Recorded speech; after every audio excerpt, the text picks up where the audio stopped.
Forsaken, abandoned to the dark, what choice but to follow the flame?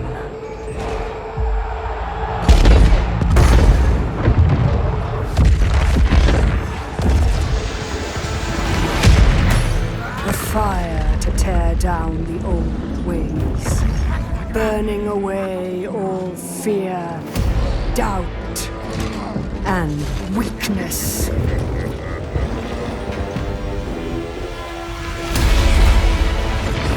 Nothing remains but power and ambition. This roaring fire will always demand more. More fuel. More sacrifice. The fiercest heat to forge the hardest steel. Destiny, rising from within the crucible.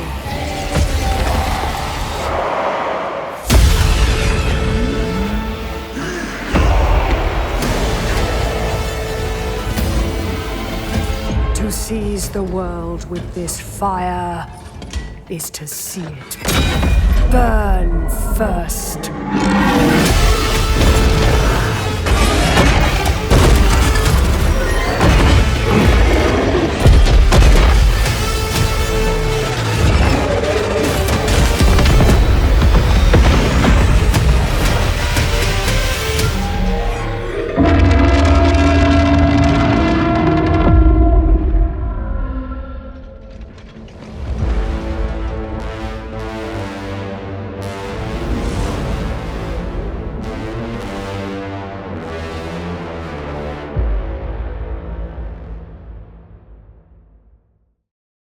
Finally, the speculation is over. The Forge of the Chaos Dwarves releases into the world of Warhammer 3 on April 13th. At long last, the Chaos Dwarves, the Dwarfs, the Dwarfs will be unleashed. So excited to finally see them in game. That was an awesome trailer. What the heck was that big beastie right at the end? Can't wait to find out more about that. Please do school me and let me know some Chaos Dwarf lore. I know very little about Chaos Dwarves, apart from the fact they look freaking awesome, and it looks like they've got war trains, and there's all sorts of beasts, and, you know, just all kinds of crazy engineering, dark magic, fusion stuff going on. So feel free to give a much better synopsis of Chaos Dwarves than that. I'm going to dive into the blog post that Creative Assembly have very kindly given me early access to. I was able to record this before I went away on my honeymoon holiday. I'll be back on the 27th of March. So if there is any additional content, any additional information released about Chaos Dwarves in Total War Warhammer 3 in the upcoming Forge the Chaos Dwarves DLC, I will cover it once I'm back. But yeah, before we dive through that blog post, just want to quickly outline what my content plans will be for Chaos Dwarves. So I'm planning on doing 2 campaigns at launch, or obviously slightly before if I get early access. One of them will be an Immortal Empires campaign. The other will be on the Realm of Chaos, Realm of Souls campaign, the default campaign for Warhammer 3. The reason why I'm not doing just 2 Immortal Empires campaigns is that I assume, based on what we've seen in the past for Champions of Chaos, and also what Creative Assembly did in Warhammer 2, is that when they added factions in that were also playable on the kind of base game campaign for Warhammer 2, that was Vortex. Obviously, Warhammer 3, it's the Realm of Souls campaign. They gave them new, unique kind of narratives and campaign objectives that weren't about, closing the Vortex in Warhammer 2 or in Warhammer 3, chasing the souls and going to the Chaos God realm. So I'll be interested to check that out, find out what their story is. So that's why I'm including one campaign there. In terms of which Legendary Lord am I going to do, one campaign will be with Astrogoth Ironhand, and I think the other right now is going to be with Atan the Black. There is a third Legendary Lord. We'll get onto them in a moment, but I feel those two will offer hopefully a good spread across the faction, show off hopefully 2 very different legendary lords. I don't know what their start positions are like, but hopefully those are a bit different as well. And obviously their own unique lord traits. We don't know what those are right now. but hopefully that will be revealed in the future. One of the series will be a straight to YouTube recorded series. The other will be one that I stream on Twitch, record at the same time, and then upload in hour or so chunks on YouTube as well. I haven't fully decided which campaign or which Legendary Lord is going on which campaign and which format yet. If you have any preference, feel free to let me know in the comment section in some rough format of, for example, Astrogoth Ironhand as the Legendary Lord on Immortal Empires as a Twitch and YouTube series, or Zatan the Black, Realm of Chaos, YouTube series. You know, feel free to switch those bits around as you see fit. Let me know your thoughts. I'll have a think while I'm away as to, you know, which Lord I want to do in which format on which campaign.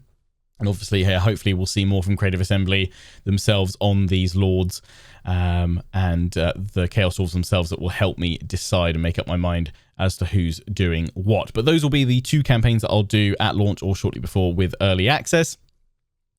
I should say for the Immortal Empires campaign, we'll do that obviously to long victory objective, but we will also enable the A Grudge Too Far endgame crisis. I won't do Ultimate Crisis, but I will do A Grudge Too Far just because I think that'll be a fitting end for that campaign, where it will be regular dwarfs facing Chaos Dwarves in one big final climactic clash. Anyway, let's dive into the blog post. Feel free, as said, to share some Chaos Dwarf lore, any bits and pieces that you noticed in that trailer. Probably be clips of it playing while I'm talking now as well as some kind of screenshots from it. But yeah, if there's any units that you're looking forward to in particular, if there's any of the units that you identified from the trailer, feel free to let me know. And yeah, let's jump into it. So, legendary characters. 3 ferocious and foul legendary lords are included. So, quick note here. In the past, Creative Assembly have tended to do 4 legendary lords for these sorts of race packs. Here, they're doing 3 legendary lords and 1 legendary hero. So the legendary lords are Astrogoth Ironhand, and one of the reasons why I picked him out actually as a lord that I definitely wanted to do a series with. In fact, he's one of the few Chaos Dwarves that I know anything about, but essentially he's one of the kind of most ancient and most powerful high priests and sorcerers of the Chaos Dwarves, so much so that through the use of his kind of dark magic, he has slowly petrified most of his body, so he's now in a mechanical mech. So that instantly had me hooked. But yeah, so Asgoth Ironhand, he is the High Priest of Hashut. There is Jozoeth, the Ashen Sorcerer Prophet of Hashut. So I don't currently have a plan to do a campaign with Jozoeth, but maybe at some point in the future. And then finally, Zatan the Black, commander of the Tower of Zar. They are joined by the one and only legendary hobgoblin hero himself, Gordo's Backstabber. This maniacal group intend to construct the Great Drill of Hashut, with which they will burrow through the very fabric of reality itself to conquer both the known world and perhaps also far more. So that might be a hint at what their objective will be in the Realm of Chaos, Realm of Souls campaign. Following that narrative, build the Great Drill of Hashut. Sounds awesome. Be interesting to see if that features in any way in Immortal Empires at all. Releasing 3 legendary lords with an additional legendary hero is new for us, and this is the path we'll be following for future releases. Okay, so get used to 3 legendary lords and 1 legendary hero. You told us you wanted more legendary heroes, and we agree. These new heroes can be recruited and used by all of the lords in any given pack, offering up a lot more playstyle flexibility than before. In the case of Gordots, his appearance improves hobgoblins across the board, allowing more players to tap into his amazingly quick wolf cavalry. Today we kick off this series of deep dives into the upcoming Troublesome Trio with a closer look at Astrogoth Ironhand. Good. Astrogoth Ironhand is the oldest living sorcerer prophet of the Chaos Dwarves, the High Priest of Hashut, and once the most potent sorcerer to walk the plane of Zarduk. Astrogoth's waning powers are a result of prolonged petrification, leaving him bound to a mechanical device that grants him movement. Astrogoth takes his place on the battlefield as an armoured caster with a mixed spell lore, fire and lore of Hashut, able to cover plenty of ground at a respectable speed and hold his own up close against enemy combatants. He sounds perfect. But on the campaign side of things, this High Priest has a few more tricks up his metal sleeves, excelling in the Tower of Zar by generating more conclave influence than any other Dowie Zar, all of which makes him all the tougher to usurp. Gordot's Backstabber. Having outlived most of his fellow tribal leaders, Gordot's Backstabber's naturally distrustful disposition and lashings of cunning grant him an enduring talent for survival. With thick scars crisscrossing his shoulders, Gordot's luck carries him far on the battlefield. Focusing on melee combat, this sneaky fella works his way behind enemy lines, either on foot or mounted atop a giant wolf for faster movement. Gameplay-wise, Gordot's Backstabber is a force to be reckoned with, adding some serious versatility to hobgoblin armies. His presence in an army grants incredibly powerful buffs and stat bonuses, and he has some extremely handy skills. He can keep ammunition flowing with Shoot 'em, or enable Vanguard deployment for all hobgoblins with Sneaky. And if stealth isn't your style, Get That Git summons a band of hobgoblin cutthroats to command. Whether Gordot's Backstabber is nestled in among your army or breaking off from the pack to cover ground with a lesser generic Lord of the Dowie Zar, he's an invaluable asset. So obviously he's the legendary hero. Now on to campaign mechanics, economy and labour. No thriving faction in Warhammer 3 is complete without a robust economy to fund their infernal war machine, and the Dowie Zar are no different. The Chaos Dwarves need labourers, and they can acquire them by besting their foes in battle or via the convoy mechanic, which I heard somebody say they'll detail more about in the third part of this series in a couple of weeks. Okay, so there's 3 parts to this, one for each legendary lord. Yep, makes sense. So yeah, all via the convoy mechanic before setting them to work in mining outposts to harvest raw materials. Raw materials are crucial for Chaos Dwarves' empire building and a necessity for constructing the more advanced buildings and structures. Beyond that, they can be converted into armaments that unlock the true strength of the dwarf's fiery military. So you acquire labour, harvest raw materials, construct nightmarish buildings, and forge hellish weapons, and bolster the Chaos Dwarves. That's the economic process. Plus, let's not forget the power of the treasury, earned by winning battles, constructing outposts, utilising factories, and selling armaments via convoys. The Chaos Dwarves have many avenues with which to earn some serious coin, and it's up to you to ensure the gold keeps on flowing. So this sounds like they actually have multiple kind of economic resources, which could well be the first time we see that kind of multiple economic resource system from Troy, because often the Saga games are where Creative Assembly experiment and try out new features and mechanics. Yeah, I kind of thought it was only be a matter of time before we saw multiple resources in some form or another, and I don't know if that is the case here, but it certainly sounds like they've got more than just gold to manage and deal with. Also sounds like the laborers is kind of similar to the slave mechanic for the Dark Elves, so we'll see how that goes. And convoys, while it sounds different to the caravan mechanic of Cathay, I wonder if that will kind of share some kind of bits with that perhaps. But it certainly sounds like you've got a lot to be able to manage your economy with. The Tower of Zar. Tower of Zar stands tall within the Chaos Dwarven capital of Zar-Nagrand. It's political battleground for the Dowie Zar and key to their success as an almighty faction of chaos. Vying for seats within the tower will grant a diverse range of bonuses and rewards to the Chaos Dwarves. It also presents an opportunity for some competition between the factions outside of warfare thanks to multiplayer compatibility. Ooh, interesting. Adding a cooperative edge to the campaign experience in the form of districts. Districts can benefit the entire culture of the Chaos Dwarves, encouraging all to work together to enhance Zar-Nagrand for everyone's benefit. With the chance to experiment with a variety of playstyles and try your hand at some sneaky diplomacy with the potential for some serious backstabbing, the Tower of Zar is one of the most in-depth, unique, and versatile campaign mechanics in Total War Warhammer to date. Well, that sounds bloody promising. Cracking. Deep, in-depth, unique, versatile mechanics. That's what we want. Keep it coming. Battles. Stand tall with bull centaurs.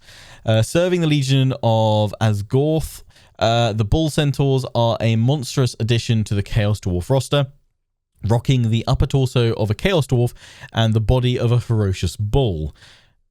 I don't even want to know how they came into being. Oh, that's a lot of drinks on a Friday night. These powerful melee combatants are fearsome beasts that, thanks to their high armor and favorable stats, can play both offensive and defensive roles. But don't let their hulking size or preference for great weapons fool you. They are most definitely keen-witted. Take to the skies, bounding across the battlefield on 4 legs isn't the only way to maneuver your units. The Bale Tauros is a gigantic monster with, again, the body of a bull, but this time coupled with the membranous wings of a dragon.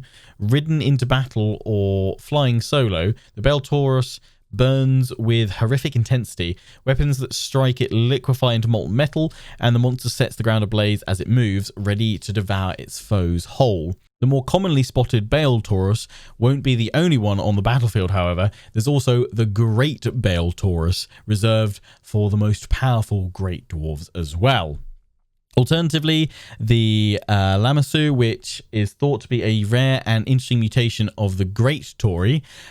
It is not a being of rage, but instead a manifestation of sorcerous intelligence. Though not as powerful as its cousin in combat, the Lamassu is instead able to employ magic, launching fireballs at the enemy or transporting allies on shadowy mounts in the blink of an eye. Alternatively, they are blessed with an uncanny, insidious charisma that can befuddle enemies. They may simply choose to let death creep mysteriously through enemy ranks. What's next, though? They'll be sharing a more in-depth look at Astaroth Ironhand and gameplay elements discussed above in an upcoming Forge of the Chaos Dwarfs showcase. So yeah, they say keep your eyes peeled on the Total War official channel and their socials for more info. And beyond that, there'll also be more blogs and videos on the way very soon showcasing the other 2 legendary lords from the Forge of the Chaos Dwarves DLC. And there'll also be a full set of patch notes when the Chaos Dwarves arrive in Update 3.0. And their DLC on April 13th. So yeah, it sounds absolutely awesome. I really don't even know where to start with all that. Other than can't wait to get hands on and try them out. Which Lord are you most interested in playing first and why?